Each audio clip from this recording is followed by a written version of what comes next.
천미 예수님, 오늘은 연중제 19주간 금요일입니다. 성부와 성자와 성령의 이름으로 오늘은 또 바리사이 율법학자들이 어떤 이유로 예수님께 시비를 걸려고 하는지 한번 보도록 하겠습니다. 바리사이들이 예수님께 다가와 그분을 시험하려고 무엇이든 이유만 있으면 남편이 아내를 버려도 됩니까?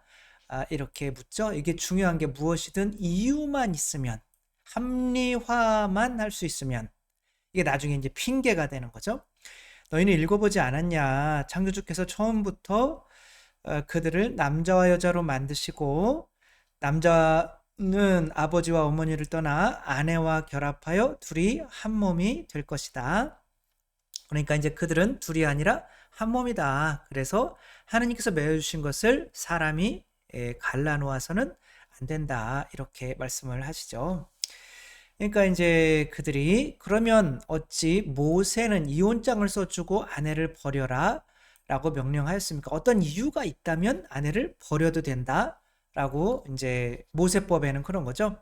모세는 아직 그때는 너희의 마음이 완고하였기 때문에 아내를 버리는 것을 허락하였다. 이게 시대에 따라서 법도 이렇게 순차적으로 이제 완성되어 온다라고 보면 되겠죠. 그러나 처음부터 그런 것은 아니다. 이제는 내가 너희에게 말하는데 불륜을 저지른 경우 외에는 아내를 버리고 다른 여자와 혼인하는 자는 간음하는 것이다. 그러니까 여기서 이제 뭐 불륜을 저지른 경우 외에는 뭐 이렇게 하지만 또 그런 것도 그냥 불륜 저질렀다고 무조건 뭐 이렇게 하라는 것은 또 아니겠죠. 그러자 제자들이 아내에 대한 남편의 처지가 그러하다면 혼인하지 않는 것이 좋겠습니다.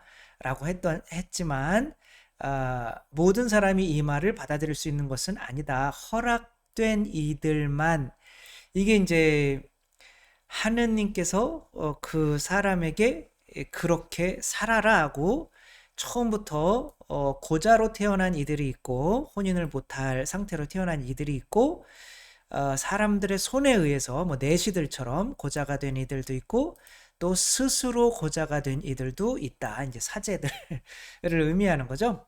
그러니까 이것은 어떤 결혼하는 것을 시작으로 했지만 결국에는 결혼하고 안 하고가 우리의 뭐랄까 사명인 거죠. 사제로서의 사명, 결혼 성소가 좋겠네요. 거룩한 부르심으로 이끌어 가죠. 그런데 이제 너무 핑계가 많은 거죠. 하느님 앞에서 이 사람들은 이제 좀 살다가 보니까 마음에 안 들면은 모세의 법대로 이제 아내를 버려도 됩니까? 그랬더니 예수님께서는 그런 합리화하지 말고 한번 결혼했으면 끝까지 살아가야 돼라고 말씀을 하시는 거죠. 어떤 핑계, 우리가 살아가면서 핑계, 잡기, 합리화, 변명 이런 것은 왜 되게 될까요? 근데 조금 민감한 이야기라 제가 말을 하면 비판이 너무 심할 것 같기 때문에 이미 비판을 많이 받았던 Say No라고 하는 이 책에 나오는 것을 그대로 읽어 드리도록 하겠습니다. 그때 상황에 대해서 한번 생각해 보시면 좋을 것 같아요. 지금으로부터 몇십 년 전인 1990년 봄 서울 천호동의 반지하 새방에서 살던 엄모 씨의 40세였어요. 당시 부인 38세 그리고 아들 8세, 딸 6살 모두가 연탄불을 피워놓고 동반 자살한 일이 있었다. 엄씨 가족은 4년 전부터 이 새방에서 보증금 50만 원, 월세 9만 원을 내고 살아왔는데 집주인이 집을 수리해야 하므로 방을 비워달라고 해서 이사갈 집을 물색하였으나 오른 방값을 마련하지 못해 고민하다 결국 자살하고 만 것이다. 서울에서 고교를 나온 엄씨가 처음 택한 직업은 군에서 배운 운전이었다. 그는 결혼 후 서너 군데 직장에서 차를 몰았으며 모 국회의원의 자가용 운전사로 월 60만 원을 받고 일하다 차를 망가뜨린 실수 때문에 그만두었고 몇 개월 전부터 친구가 경기도 부천에서 하는 부동산 소개업을 도와줬으나 벌이는 한 달에 30만 원 선에 불과했고 일정치 않았다. 엄씨는 이남 일녀의 맏이었다. 그래서 서울 변두리에서 동생과 함께 사는 부모를 모실 수 없는 상황을 늘 괴롭게 여겼지만 죽기 전에도 노모에게 생활비로 15만 원을 붙였다. 부인은 집에서 그러니까 30만 원보다 15만 원 붙인다는 건 엄청 효자죠. 자수 미싱을 하며 생계를 꾸렸으나 죽기 얼마 전 목돈 마련을 하고자 재봉틀마저 팔았다. 그러나 이때 받은 76만 원은 옮겨갈 방을 구하는데 그다지 도움이 되지 못했던 것 같다. 대신 어린 아들은 그날 일기장에 이렇게 적었다. 엄마가 미싱을 팔았다. 그래서 기분이 좋았다. 오늘은 TV 소리가 잘 들리기 때문이다. 방 안도 참 깨끗해졌다. 명성교회의 신자였던 엄씨는 유서에 이렇게 적었다. 주님께서 현숙한 처녀를 어머님 눈에 띄게 하셔서 좋은 아내로 주셨고 귀여운 남매까지 선물로 주시는 축복을 허락하셨다. 얼마나 행복할 수 있는 가족인가. 그러나 다만 한 가지 나에게 물질의 부족, 남들처럼 돈 잘 버는 재주만은 주지 않으셨다. 집을 비워달라는 얘기를 들은 후부터 고민에 빠져 하루도 마음 편할 날이 없었다. 집 문제 하나 해결 못하는 무능한 가장. 이런 남편을 하늘처럼 섬기며 불평 한마디 해본 적이 없이 늘 쾌활한 아내. 당신은 정녕 천사일이라. 나쁜 짓을 하면 하나님께 혼난다는 말을 종알거리는 아이들. 너희도 정녕 천사인이라. 전세금 마련을 위해 추진했던 일들이 모두 제대로 안 돼 이젠 방법이 없다. 나 혼자 세상을 떠나려 했지만 이 살벌하고 각박한 세상에 떨어진 처자식들 앞날이 얼마나 고생스러울 것인가. 아버지 때부터 시작되어 오는 이 지긋지긋한 가난에서 내가 자녀들을 물려줄 수 없고 기적이 없는 한 자식들에게도 물려지게 될 것이다. 빈익빈 부익부의 악순환이 끝날 조짐도 없다. 약간 결정론적인 그런 세계관을 가지고 있죠. 내가 아무리 고생을 해도 이 가난의 틀은 벗어날 수 없는 환경 탓이다. 이거는 그러는 거죠. 폭등하는 부동산 가격에 내 집 마련의 꿈은 고사하고 매년 오르는 집세도 충당할 수 없는 서민의 피해를 자식들에게는 느끼게 하고 싶지 않다. 정치하는 자들, 특히 경제 담당자들이 탁상 공론으로 실시하는 경제 정책마다 빗나가고 실패하는 우울을 범하여 가난한 서민들의 목을 더 이상 조르지 않도록 그들에게 능력과 지혜를 주시어서 없는 자들의 절망과 좌절이 계속되지 않도록 하여 주시옵소서. 이게 이제 유서예요. 그러니까 이제 유서 안에 안 된 것은 있지만 그래도 너무 지나치게 내 가정, 가난했던 가정, 또 정치하는 사람들, 이런 나라가 이 모양으로 가니까 이제 그런 것에 조금 너무 치중하고 있는 것은 아닌가라는 마음이 이제 살짝 들기는 하는 거죠. 그리고 또 아내도 딸도 누가 주신 거예요? 하느님이 주신 거죠. 그러면 하느님이 주셨다면 하느님께서 그들을 그렇게 죽도록 그들을 주셨을까요? 그러니까 그분은 꿈을 꾸신 거죠. 꿈과 사명은 구별을 해야 돼요. 그러니까 꿈은 내가 이 여자 선택하고 내가 내 자녀 낳았고 이게 꿈이에요. 그러니까 내가 잘 키워야지. 그러면 안 되면 합리화를 할 수밖에 없는 거예요. 그러나 하느님이 주셨다라고 하면 하느님께서 주셨으니까 책임져 주시겠지라고 하니까 포기할 수가 없는 거죠. 그러니까 환경이 이런데 뭐 저한테 자꾸 그래요. 신부님도 그러면 뭐 어디 가서 뭐 새우잡이로 몇 년 동안 하고 사람들한테 그렇게 착취를 당해보고 그래도 원수까지 용서해라. 그래도 뭐 사명이다. 그런 얘기 할 수 있겠냐라고 하는데 제발 그런 일이 안 일어나기를 바라고요. 그래, 일어나더라도 그래도 하느님께서 허락해 주셨다고 이렇게 믿는 그런 사명을 가져야겠죠. 근데 이제 그렇게 얘기하면 너무 이 현실이 힘든 거 아니냐 너무 그래서 이 세이노라고 하는 분이 이것을 자기 나름대로 분석을 했어요. 가난한 사람은 정말 착하고 선량한가? 라는 제목으로 분석을 했는데 그것에 대해서도 한번 읽어보도록 하겠습니다. 엄씨는 죽기 전에 장례 비용이라고 적은 봉투에 10만 원짜리 자기 압수표 9장과 1만 원권 지폐 10장 등 100만 원을 담아 방 안 책상 위에 놓아두었으며 부동산 소개 일을 하면서 고객을 태우고 다니고자 월부로 산 프레스토 승용차를 팔아 장례 비용에 보태달라고까지 했다. 당시 어느 경제학 교수는 모 일간지에 다음과 같이 성토했다. 경제가 성장하더라도 잘못된 분배 구조가 고쳐지지 않으면 서민들의 생활이 더욱 어려워진다. 오늘날 우리 사회의 비참한 혼란은 비인간적 이기심에 상당 부분 기인한다. 공정한 분배를 위한 제도 개혁들이 좀처럼 이루어지지 않는 이유도 여기에 있다. 우리 국민들이 모두 하나가 되어 가난한 집의 아이들이 다시는 가난하기 때문에 죽는 일이 없도록 다 함께 생각하고 노력해야 할 것이다. 국민들이 자신에게 손해가 되더라도 사회적으로 필요한 공정한 제도 개혁이면 반대하지 않으며 집주인을 하고 마음대로 집세를 올리지 않는다면 우리 사회는 그날로 살기 좋은 사회가 될 것이다. 그러니까 천국에 대해서 이야기를 하고 있는 거죠. 근데 현실은 안 그렇잖아요. 그러니까 현실이 천국이 아니라고 해서 내가 그런 것들로 모든 핑계와 합리화를 댈 수가 있느냐 이런 거죠. 그래서 나는 다르게 생각하냐고 이게 지금 세이노가 하는 얘기예요. 이 사람은 자기가 이런 힘든 상황에서 몇 년 동안 살고 자살 기도도 가난 때문에 3번을 해보고 그러나 끝내 노력해서 1000억 이상의 자산가가 된 사람이에요. 그러니까 빌 게이츠도 마찬가지인 거죠. 예, 가난하게 태어나는 거는 죄가 아니지만 가난하게 죽는 거는 죄다. 그러니까 야 있는 자들이 그렇게 이야기하는 거 아니야? 라고 할 수가 있겠지만 근데 우리는 어쩌면 너무 핑계를 대고 있는 거는 아닌가. 나는 다르게 생각하느냐고? 그렇다. 첫째, 나는 듣기 좋은 멋진 말을 하는 이 교수가 만약에 자기가 세를 놓고 집을 빌려준다면 당연히 시세에 따라 세를 받을 것이라고 확신한다. 본인이 이렇게 얘기한다고 가난한 사람들에게 싸게 줄 것 같냐? 본인은 아니라는 거죠. 말뿐이라는 거죠.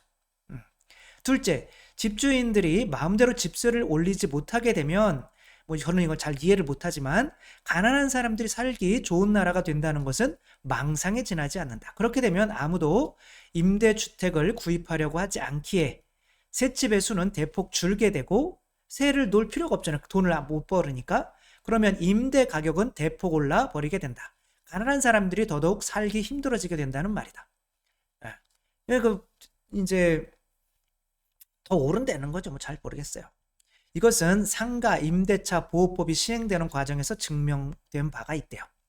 셋째, 거의 모든 기자, 소설가, 방송가, 교수, 종교인들이 자살한 엄씨를 착하고 효자인데다가 가족도 사랑하였고 성실하였으나 가난하였기에 갑자기 오른 집세 때문에 절망하여 어쩔 수 없이 자살한 사람으로 묘사하였지만 실제 상황을 좀 더 파악하여야 한다. 그는 군 제대 후 무려 15년 이상 운전을 하였음에도 저축이 없었다. 국회의원, 그때 옛날에 또 운전이라고 하는 게 그래도 돈을 조금은 받는 거였잖아요. 국회의원 자가용 기사를 하면서는 월 60만 원의 봉급을 받았는데 1990년 당시 근로자 최저임금이 16만 5,600원이었고 그러면 한 4배 아니구나. 60만 20만 원 2, 3은 6 모르겠네. 한 4배라고 친다면 기본 요금에 지금의 기본 요금 기본 그런 최저임금이 한 200이라고 본다면은 그래도 한 7, 800원 받았다는 거예요. 그 최저임금이 그 정도 그 월급 그 당시에 100만 원을 받는 근로자가 전체 근로자의 5, 6%에 불과하였을 상황이었기 때문에 결코 적은 월급은 아니었다. 근데 이제 그것을 본인이 이제 뭐 작은 사고를 내고 15년씩이나 운전 경력이 있는데도 그런 것도 본인이 주의했어야 되고 또 아니면 다른 데 했어야 되지 않겠냐. 근데 넷째, 그는 친구가 하는 부동산 업소에 나가면서 고객 접대용이라고 프레스토 승용차를 월부로 샀지만 그의 집은 천호동이었고 1터는 부천이었다. 그 먼 거리를 자가용으로 출퇴근하는 것도 이해가 안 된다. 왜냐하면 그거는 그 자기가 나가는 명성교회에 나가기 위해서 거기에 머물고 있는 거죠. 이사를 안 했다는 거죠. 그리고 차를 할부로 구입했다는 것은 신차였다는 말이며 프레스토보다 더 싼 차들도 많았는데 할부로 그 차를 구입한 것은 월세 50만 원, 그러니까 보증금 50만 원, 월세 9만 원짜리 사골세에 사는 사람이 그렇게 하는 것이 맞았겠냐. 차라리 운전을 계속하지. 그리고 1990년은 이미 산업계에서 3D 업종에 일하는 사람들을 그 3D 업종을 기피하는 현상, 그 산업이 막 발달되던 때였기 때문에 그쪽에서 일당 3, 4만 원짜리는 얼마든지 구할 수가 있는 때였다라고 해요.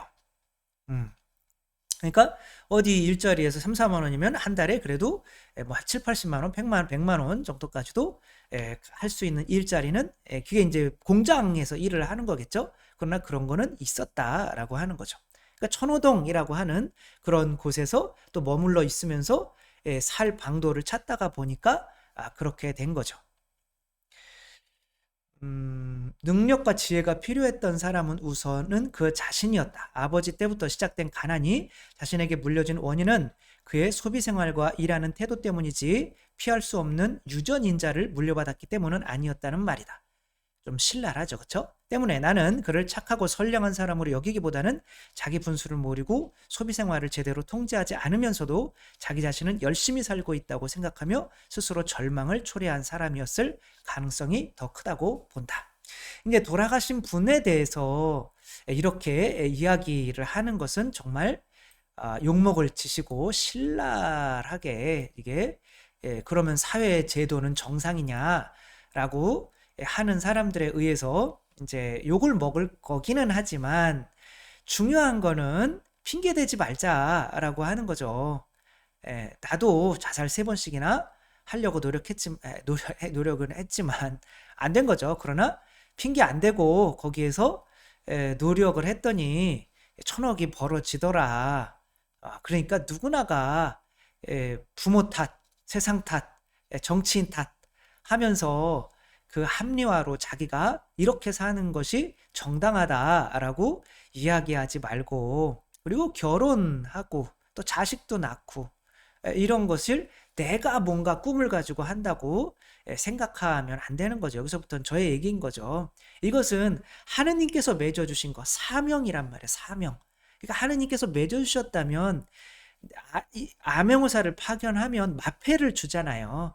모세를 파견하면 지팡이를 주잖아요. 그 능력을 안 주고 파견할 수가 없잖아요. 우리가 하는 모든 일들 신앙 안에서 사명으로 여긴다면 어떻게 우리가 힘들고 어렵다고 무너질 수 있겠냐는 거예요. 하느님을 믿고 또 해보고 또 해보고 또 해보고 그렇게 하는 거죠. 그러니까 보통 성공한 사람은 딱 한 번 성공하는 거예요. 999번 실패하고. 근데 이제 그렇게 한 번 그 성공할 때까지 나올 수 있는 그 실패를 이기는 그 이유는 이것이 내가 태어날 때 사명으로 받았기 때문에 그렇다. 내가 정한 꿈이라고 한다면 내가 꿈을 우연치 않게 달성을 하더라도 뭐 어떤 20세 때 너무 유명해졌다 가수로 이 집이 너무 부담되는 거, 그래서 자살한 가수도 있잖아요. 근데 그런 것처럼 내가 어떤 목표에 다다라도 그 내 꿈이기 때문에 거기 떨어지는 것도 불안하고 그래가지고 또 막상 돼봐야 아무것도 없고 공허하고 꿈을 쫓으면 안 되고 우리는 사명을 찾아야 된다. 그게 우리가 나아갈 수 있는 거죠. 변명은 없다. 이 카일 메이나드라고 하는 이렇게 손발이 없이 태어난 이 분도 레슬링도 하고 산도 오르고 격투기도 하고 하면서 이제 이런 책도 쓰고 삶을 살아가는 거죠. 변명은 없어요. 왜?